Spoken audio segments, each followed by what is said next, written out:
১০ বছরের পুরনো হাওড়ার এই ডাম্পিং গ্রাউন্ড যে রাতারাতি এরকম মাথা ব্যথার কারণ হয়ে দাঁড়াবে কে জানতো। সেই ডাম্পিং গ্রাউন্ড থেকে ধস নেমে জলের পাইপলাইন ভাঙে প্রথমে, তারপর ডাম্পিং গ্রাউন্ডের নিচে মিথেন গ্যাস, সেই মিথেন গ্যাসের চাপে আশপাশের এলাকায় ফাটল দেখা যায়, বাড়ি দোকান সব ভেঙে পড়ছে, ডাম্পিং গ্রাউন্ডের উপরে এখনও আগুন জ্বলছে। মাথা ব্যথার কারণ হয়ে দাঁড়িয়েছে হাওড়ার এই বেলগাছিয়ার ডাম্পিং গ্রাউন্ড। এখান থেকে রয়েছে আমার সহকর্মী দেবাশিস রয়েছে। দেবাশিস, কি অবস্থা এখন?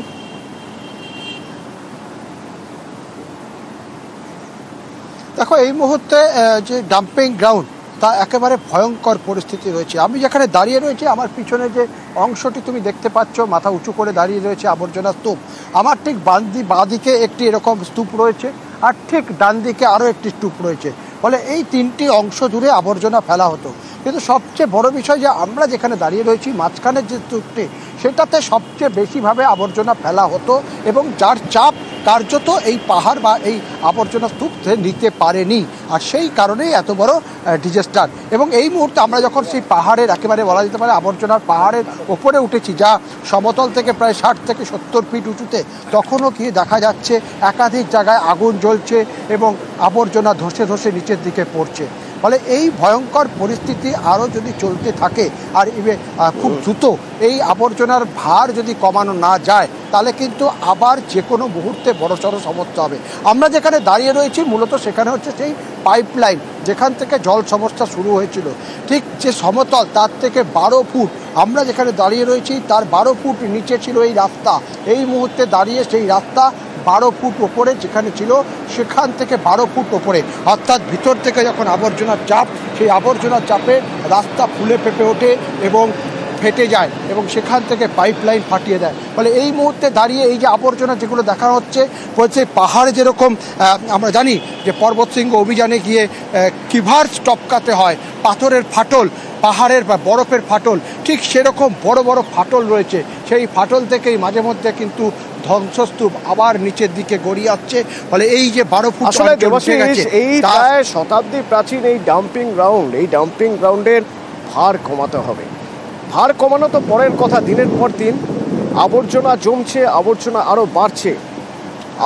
আরও বাড়ছে। এই তো দুদিন আগেই আবার নতুন করে ডাম্পিং গ্রাউন্ডে আবর্জনা ফেলতে গিয়েছিলেন যখন পুরসভার কর্মীরা, তখন বিক্ষোভ দেখান এলাকার মানুষ যে এই অবস্থা হয়ে রয়েছে, এরপরেও আবর্জনা ফেলবেন এখানে। কিন্তু আবর্জনা ফেলা হবে কোথায়?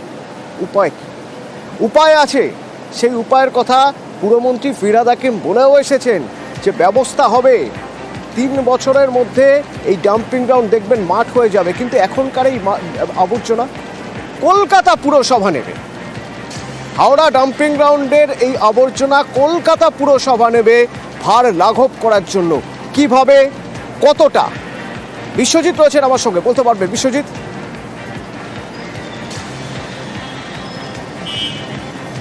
একদমই, বা যেভাবে কলকাতা পুরসভা এই বিপর্যয়ের পর আমরা দেখেছি পানীয় জলের ট্যাঙ্ক পাঠিয়েছিল, শুধু কলকাতা নয় অন্যান্য পুরসভা, ঠিক সেইভাবেই এই যে আবর্জনার পাহাড় হয়েছে, দুটো পদ্ধতিতে এই 3-4 বছরের মধ্যে, আগামী 3-4 বছরের মধ্যে এই ভার অর্থাৎ এই জঞ্জালের পাহাড় বেলগাছিয়া, হাওড়ার বেলগাছিয়া থেকে একেবারে মাঠ করে দেওয়া হবে।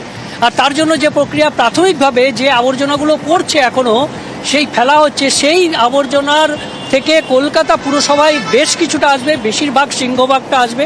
বাকি বেশ কিছু পুরসভা, অন্যান্য পুরসভাতেও এই যে জঞ্জাল, সেই জঞ্জাল আবর্জনার স্তূপ হাওড়া থেকে সেখানেও যাবে। এইগুলো জঞ্জাল প্রক্রিয়াকরণ করা হবে, যেমন ধাপাতে হয়, কলকাতার ধাপাতেও যেমন জঞ্জাল প্রক্রিয়াকরণ করা হয়, ঠিক সেই রকম প্ল্যান হাওড়ার এখানেও বসবে। এবং দ্রুত যাতে সেই জঞ্জাল প্রক্রিয়াকরণ করে দুটো পদ্ধতি, একদিকে সার, অন্যদিকে এর যে মেটেরিয়ালস সেগুলো থেকে সিমেন্ট, কোথাও বায়োগ্যাস, অর্থাৎ পুরোটাই বায়ো মাইনিং পদ্ধতিতে এই জঞ্জাল সাফাই করা হবে। পুর নগর উন্নয়ন মন্ত্রী ফিরহাদ হাকিম স্পষ্ট জানিয়ে দিলেন যে একদিকে যেমন এই জঞ্জাল সাফাইয়ের কাজ হবে, জঞ্জালটাকে, আবর্জনার স্তূপটাকে সরিয়ে ফেলার কাজ হবে, একদিনের কাজ নয়, ম্যাজিকে কাজ হবে না, কারণ এটা 100 বছরেরও বেশি সময় ধরে সেখানে জঞ্জাল জমছে, আর সেটা অন্তত 3-4 বছর লাগবে। একদিকে এই জঞ্জাল সাফাইয়ের কাজ, অন্যদিকে যারা ক্ষতিগ্রস্ত তাদেরকেও পুনর্বাসন দেওয়া হবে। এবং সেই পুনর্বাসন আপাতত অস্থায়ীভাবে দেওয়া হলেও ভবিষ্যতে বাংলার বাড়ি করে সেই পুনর্বাসন দেওয়া হবে, এমনটাই জানালেন মেয়র পুরমন্ত্রী ফিরহাদ হাকিম। পুরমন্ত্রী এবং কলকাতা পুরসভার মেয়র ফিরহাদ হাকিম গতকালই গিয়েছিলেন হাওড়া বেলগাছিয়ায় ডাম্পিং গ্রাউন্ড কী অবস্থায় রয়েছে, কীভাবে ইঞ্জিনিয়াররা কাজ করছেন, পুনর্বাসনের কী ব্যবস্থা হবে তা নিয়ে বৈঠক, এবং ফিরহাদ হাকিম কি বলছেন একবার শুনুন।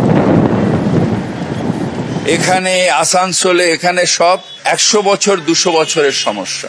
আমি বায়ো মাইনিং স্টার্ট করেছি, 3-4 বছর লাগবে, এইগুলো হয়ে গেলে মাঠ হয়ে যাবে জায়গাটা, আর ভাগাড় থাকবে না, জায়গাটা পরিষ্কার থাকবে। হাপাতে হচ্ছে বায়ো মাইনিং, সেরকম বায়নো হবে। আর এখন যেটা প্রসেসিং, আমাদের অনেকগুলো ফ্যাক্টরি হয়ে গেছে, এখন কনজারভেন্সি সার্ভিসের জিনিসগুলো নিয়ে যদি মানুষজন সাথে থাকে, মানুষ যদি মিক্সড বেস দেয়, আমার কেন আমার পিতৃদেবেরও ক্ষমতা নেই স্বর্গের থেকে আসার পরে যে কিছু করার।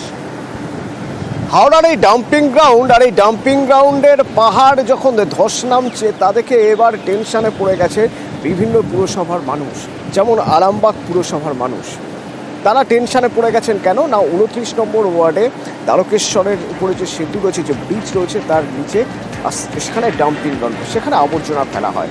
এই আবর্জনা ফেলতে ফেলতে একটা পাহাড়ের মতো হয়ে গেছে 19 নম্বরের ওয়ার্ডে, এখানে জঞ্জাল ফেলে ফেলে পাহাড়ের মতো হয়ে গেছে। ব্রিজ যদি ভেঙে পড়ে, যদি পিলারের ক্ষতি হয়, টেনশন তো আছে। শুভদীপ রয়েছে আমার সঙ্গে। শুভদীপ, এইখানে কত দিন ধরে এখানে জঞ্জাল ফেলা হচ্ছে, এই ডাম্পিং গ্রাউন্ড যে তৈরি হয়ে গেছে, মানে অস্থায়ী ডাম্পিং গ্রাউন্ড, অবশ্যই ডাম্পিং গ্রাউন্ড তো নয়, কিন্তু এইভাবে যে ফেলা হচ্ছে এটা আইনত সিদ্ধ এখানে ফেলার কথা? একেবারেই দেখো অতনুদা, এটা একেবারেই আইনত ঠিক নয়, কারণ 139 বছর বয়সী আরামবাগ পুরসভা, কিন্তু এখনো পর্যন্ত এখানকার মানুষ স্থায়ী ডাম্পিং গ্রাউন্ড কিন্তু পেল না। 19টি ওয়ার্ডের জঞ্জাল এই মুহূর্তে ফেলা হচ্ছে আরামবাগের যে রামকৃষ্ণ সেতু, সেই রামকৃষ্ণ সেতুর নিচে দ্বারকেশ্বর যে নদ বয়ে গেছে, সেই নদের পাড়েই এই আবর্জনা ফেলা হচ্ছে, এবং আবর্জনা স্তূপাকারে ছড়িয়ে রয়েছে, এবং সেতুর যে পিলার নিচে রয়েছে সেই পিলারের গায়ে কিন্তু এই আবর্জনা জড়ো হচ্ছে। এখন শহরবাসীর যেটা আশঙ্কা, কয়েকদিন আগেই যে হাওড়ার ঘটনা তা নাড়িয়ে দিয়েছে সকলকে। এই আবর্জনা স্তূপ যদি মানে মাটির যদি ধস হয়, তাহলে ব্রিজের পিলার যে কোনো মুহূর্তে ক্ষতিগ্রস্ত হতে পারে। এর ফলে যোগাযোগ বিচ্ছিন্ন হয়ে পড়বে আরামবাগের সঙ্গে। বাঁকুড়া, পুরুলিয়া, 2 মেদিনীপুর, এই 5টি জেলার মধ্যে যোগাযোগ স্থাপন করে কিন্তু এই রামকৃষ্ণ সেতু। যদি ব্রিজের কোনো ক্ষতি হয় তাহলে কিন্তু যোগাযোগ সম্পূর্ণ বন্ধ হয়ে যাবে। যদিও এরপরেও টনক নড়েনি আরামবাগ পুরসভার, এখানেই কিন্তু আবর্জনা স্তূপ ফেলা হচ্ছে। স্থায়ী ডাম্পিং গ্রাউন্ড তৈরির জন্য বারবার পুরসভার তরফে বিভিন্ন জায়গায় জমি দেখার কাজ শুরু হয়েছিল, কিন্তু এখনো পর্যন্ত জমি জট তারা কাটাতে পারেনি। এখনো পর্যন্ত একটা স্থায়ী ডাম্পিং গ্রাউন্ড পেল না আরামবাগ পুরসভা। 100 বছরেরও পুরনো এই পুরসভা, সেই পুরসভার 19টি ওয়ার্ডের জঞ্জাল পড়ে কোথায় না দ্বারকেশ্বরের উপরে এই যে ব্রিজ, তার নিচে পিলার যদি ক্ষতিগ্রস্ত হয়, ব্রিজ যাবে ভেঙে, বড়সড় দুর্ঘটনা, যোগাযোগের রাস্তা পুরোপুরি বন্ধ। টেনশনে আছেন মানুষ, পুরসভা কি করে দেখতে হবে। দুর্গন্ধ চাচ্ছে, একদম যাওয়া যাচ্ছে না। ব্রিজের নিচে যে আবর্জনা যে পড়ছে, যে ক্ষতি হচ্ছে, ব্রিজে তো অবশ্যই ক্ষতি হবে। এই যে পলিথিনের স্তূপ পড়ছে, এটা একটা লেয়ার পড়ে যাচ্ছে, এতে ভবিষ্যতে ঘর বাড়িতে ধস হবে। পরবর্তী টাইমে হয়তো জলস্রোত সেইভাবে এলে আরামবাগের এই কালীপুর ব্রিজটা ভেঙে পড়তেই পারে। পৌর কর্তৃপক্ষের উচিত এই ব্যাপারটার উপর একটু নজর দিয়ে এটা যেন একটা সুব্যবস্থা করা যায়, যাতে আরামবাগ কালীপুর ব্রিজটাকে রক্ষা করা যায়। আরামবাগ পৌরসভা বর্তমানে ভীষণভাবে চেষ্টা করছে একটা ডাম্পিং গ্রাউন্ড করার জন্য। এটা সর্বসাধারণের সুবিধার্থে বেশ কয়েকটা জমি দেখা হয়েছে। আমরা খুব আশাবাদী, আমরা শীঘ্রই ডাম্পিং গ্রাউন্ডের কাজটা শুরু করতে পারব। আমরা অবশ্যই চেষ্টা করছি যত দ্রুত এটা সমস্যার সমাধান করা যায়। আর ওদিকে শিলিগুড়ি পুরসভায় হচ্ছে আর এক সমস্যা। শিলিগুড়ি শহরে রাস্তার উপরে যেখানে সেখানে ময়লা পড়ে রয়েছে। ময়লা ফেলছে কারা? মেয়র দাবি করছেন বিভিন্ন হোটেল, খাবারের দোকান, ফাস্ট ফুড সেন্টার রাত হয়ে গেলে টুক করে তারা ময়লা ফেলে দেন সাইড করে রাস্তার পাশে। আর তাতে কি সমস্যা হয়, কি ভোগান্তি হয় জানেন? দেখুন।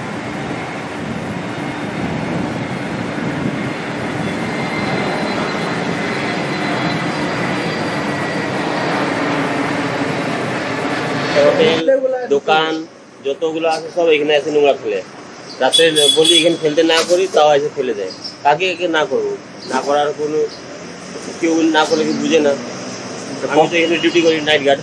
আচ্ছা, এটা কখন করে? রাত্রেবেলা সিকিউরিটি গার্ডে নোংরা ফেলানোর জন্য তো আমি দাঁড়াই নেই, আমি দাঁড়িয়েছি নিজের দোকানে গার্ড করার জন্য। কিন্তু সেইভাবে তো আমি আর বলতে পারবো না যে এই দাদা এখানে ফেলবেন না, এখানে ফেলবেন না, বলে আমাকেই বোকা দিবে। কিছু রেস্টুরেন্টস আছে যারা খাবারের দোকান চালায়, বেসিক্যালি লজিংয়ের সাথে এটার কোনো রিলেশন নেই, কিন্তু কিছু রেস্টুরেন্ট সেবক মোড়ের কাছে আছে যারা আমার কাছে অভিযোগ এসছে তারা এরকম রাত্রেবেলা, ওরা সন্ধ্যেবেলা ঠিক ফেলে না, ওরা রাত্রেবেলার দিকে ওই কোনো ড্রেন বা কোথাও হাই ড্রেনে ফেলে। এবার ঘটনাটা হচ্ছে এই ব্যাপারে আমিও ওই ওয়ার্ডের যিনি কাউন্সিলর আছেন ওনারও দৃষ্টি আকর্ষণ করব। দেখুন, কর্পোরেশনের আইন না মেনে কেউ যদি অন্যায় কাজ করে, গ্রেটার শিলিগুড়ি হোটেলিয়ার্স অ্যাসোসিয়েশন কোনোভাবেই সেই হোটেলিয়ারদের সাপোর্ট করবে না।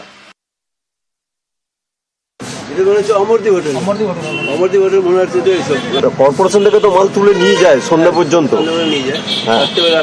আমরা দোকান টোকান বন্ধ করার পরে দিনের বেলাতেও তো কর্পোরেশনের মাল আছে, তখন কর্পোরেশনের গাড়িতে দেয় না। সেটা বলতে পারবো না, আমাদের দেয় না হয়তো, গন্ধ আর কি, দুর্গন্ধ ছড়ায় বা আপনাদের এই দোকান খোলেন অসুবিধা হয়। অসুবিধা হয়, মানুষবার খুব বলা হচ্ছে কিছুদিন বন্ধ হয়ে যায় আবার। পার্থপ্রতিম রয়েছেন আমার সঙ্গে। পার্থপ্রতিম, মানুষ সচেতন হবেন এই আশা করা ভুল। মানুষ সচেতন হবেন না, যতক্ষণ না পর্যন্ত নিজের বাড়ির দেওয়াল ভাঙছে ততক্ষণ পর্যন্ত মানুষ সচেতন হবেন না। তাহলে উপায় কি, কিভাবে আটকানো যাবে? দেখো, এমনিতে কিন্তু 2 দফায় এই রাস্তার যে জঞ্জাল থাকে, ময়লা আবর্জনা পাহাড় থাকে, তা কিন্তু 2 দফায় পুরসভা থেকে পরিষ্কার করানো হয় এবং শেষ দফাটা হয় সন্ধ্যাবেলা 7টা থেকে 7:30টার মতো। তারপরে যখন এই যে হোটেল, রেস্তোরাঁ বা অন্যান্য দোকান সামগ্রী বন্ধ করে, তারপরেই কিন্তু এই বিশেষ করে যে হিলকার্ট রোড এবং সেবক রোডের একাংশে জঞ্জালের স্তূপ জমে যায় এবং প্রত্যক্ষ করতে যারা নাইট গার্ড বা অন্যান্যরা যারা সকালবেলা দোকান থেকে উঠে একদিকে যেমন দুর্গন্ধের ঠেকাদার, তেমনি পথচারীরা কোনো সমস্যায় পড়ে। আর তাই নাইট সার্ভিস চালু করতে কিন্তু পুরসভা, অর্থাৎ রাত্রিকালীন জঞ্জাল পরিষ্কার করার পরিষেবা চালু করতে পুরসভা এবং সিসিটিভি ফুটেজ লাগানো হবে। মেয়র গৌতমদেব জানিয়েছেন এই হিলকার্ট রোড এবং সেবক রোডে যেখানে ব্যবসায়িক প্রতিষ্ঠানগুলো রয়েছে সেখানে কিন্তু সিসিটিভি ফুটেজ লাগানো হবে। তারপরেও যদি নোংরা আবর্জনা ফেলে রেস্তোরাঁর মালিক বা হোটেলের মালিক, তাহলে কিন্তু জরিমানা করা হবে। অর্থাৎ জরিমানার পথেই কিন্তু হাঁটবে পুরসভা, কেননা শহরকে এইভাবে জঞ্জালে পাহাড় জমছে, তাতে কিন্তু সৌন্দর্য হারাচ্ছে। ধন্যবাদ। একবার শুনুন মেয়র কি বলছেন।